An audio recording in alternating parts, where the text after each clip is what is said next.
सुबह के बजे है 10। नमस्ते, मैं राशिद। मेरे ठीक पीछे आप 5 शब्द देख पा रहे होंगे।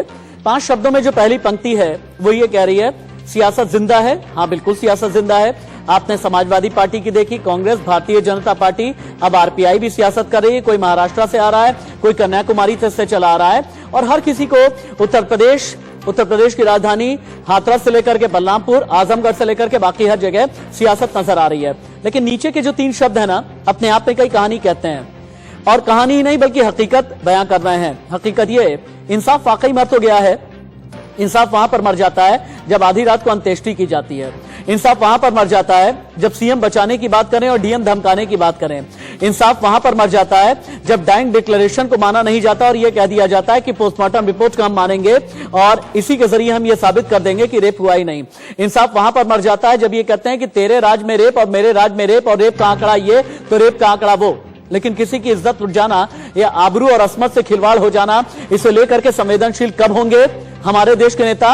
और इसीलिए कुछ तस्वीरें जो सवाल खड़ा कर रही हैं, कुछ तस्वीरें जो हमारी और आपकी आत्मा और रूह को झिंझोड़ करके रख देंगी।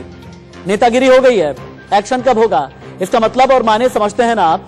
जहां पर नेतागिरी हुई है ग्रेटर नोएडा हाईवे पर, जहां नेतागिरी हुई है हाथरस के पास, जहां नेतागिरी हो रही है यूपी में, जहां नेतागिरी Samajwadi party, Congress, Bharatiya Janata party, Bahujan Samaj party, ये समझना होगा कभी एयर कंडीशन रूम में बैठ करके और कभी वीडियो अपॉर्चुनिटी तलाश करके, कभी फोटो अपॉर्चुनिटी की तलाश में। अंधेर गर्दी के पीछे वर्दी है क्या? वर्दी हम इसलिए कह रहे हैं, और वर्दी में हम सिर्फ खाकी की बात नहीं करेंगे, हम डीएम साहब की बात भी करेंगे जो धमका रहे हैं। कानून को कोरोना हो गया है क्या? कानून को कोरोना क्यों हो गया है हम कह रहे हैं, ये भी समझिए आप। क्योंकि इंसाफ आज आईसीयू की दहलीज पर है, क्योंकि रेप पर धक्का मार राजनीति हो रही है। लेकिन कोई भी ये नहीं कहने को आ रहा कि नहीं हम तो ऐसा कानून लेकर के आएंगे कि इस तरह का अपराध हो ही ना। कोई भी ये नहीं कह रहा हम डेटा की बात नहीं करेंगे, हम कोई भी ये नहीं कह रहा कि हम तेरा प्रदेश मेरा प्रदेश की बात नहीं करेंगे। और इसीलिए तस्वीर नंबर 2, चेंज इट। हाथरस पर चिल्लाएंगे लेकिन राजस्थान पर खामोश रह जाएंगे। हाथरस पर चिल्लाएंगे, बांसवाड़ा, सीकर, धौलपुर के बारे में क्या कहेंगे? हाथरस पर चिल्लाएंगे, जयपुर के बारे में क्या कहेंगे? हाथरस पर चिल्लाएंगे, 12 की बच्चियों के बारे में क्या कहेंगे? ट्वीट को लेकर के असंवेदनशीलता दिखाएंगे, लेकिन हाथरस वाले चुप रह जाएंगे। शुरुआती एक रिपोर्ट जो वाकई में कई सवाल खड़े करती है, देखिए।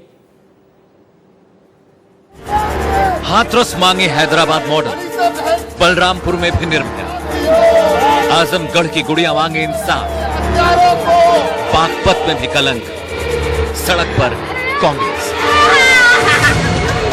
2020 के भारत की ऐसी दशा देखकर आंखें शर्म से झुक जाती हैं। शासन, प्रशासन और सत्ता की बातें बेमानी लगने लगती हैं। क्या भगत सिंह, राजगुरु, गांधी और नेहरू ने ऐसा ही भारत हमें विरासत में दिया था, जहां बहन और बेटियों की हैसियत एक मांस के टुकड़े से ज्यादा नहीं?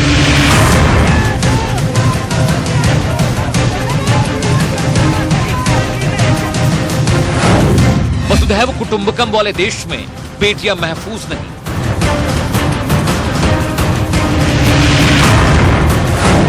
हम मंगल पर पहुंचे लेकिन बेटियों का मंगल नहीं।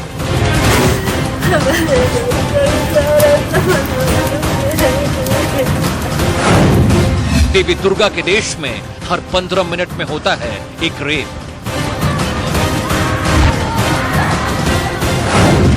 निर्भया कांड के बाद भी नहीं जागी कोई सरकार।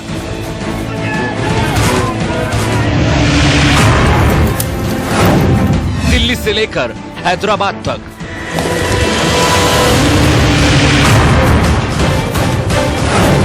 यूपी से लेकर राजस्थान तक, हर जगह हैवानियत की हदें पार। कब जागोगे सरकार?